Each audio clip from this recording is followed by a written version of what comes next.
रायगडच्या कानाकोपऱ्यातील प्रत्येक घडामोड, सत्याचा शोध, जनतेचा आवाज. आता बातम्या सर्वात आधी, सर्वात वेगाने आणि सर्वात विश्वासार्ह पद्धतीने.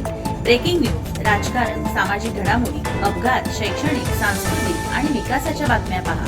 रायगडचा बुलंद आवाज न्यूज चॅनल. का सत्याची धार लेखणीची.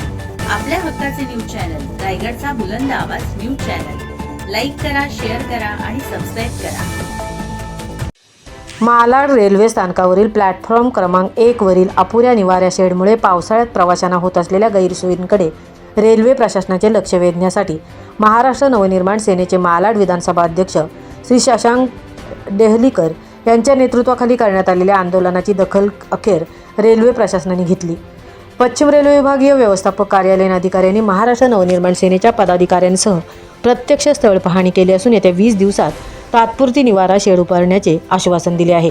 महाराष्ट्र नवनिर्माण सेनेच्या यशस्वी आंदोलनामुळे मालाडकर रेल्वे प्रवाशांना पावसापासून मोठा दिलासा मिळणार हे निश्चित. यावेळी महाराष्ट्र नवनिर्माण सेना कांदिवली पूर्वचे विभागाध्यक्ष श्री महेश फरकासे, महाराष्ट्र नवनिर्माण रेल्वे कामगार सेनेचे अध्यक्ष जितू पाटील, महाराष्ट्र नवनिर्माण रेल्वे कामगार सेनेचे चिटणीस प्रसाद कोल्हापकर, महाराष्ट्र नवनिर्माण विद्यार्थी सेनेचे उपाध्यक्ष विनायक राऊत, महाराष्ट्र नवनिर्माण विद्यार्थी सेनेचे सिंधुदुर्ग जिल्हा संपर्क प्रमुख श्री ज्ञानेश्वर मोरे तसेच मोठ्या संख्येने कांदिवली पूर्व, मालाड पश्चिम येथील पदाधिकारी व महाराष्ट्र सैनिक उपस्थित होते.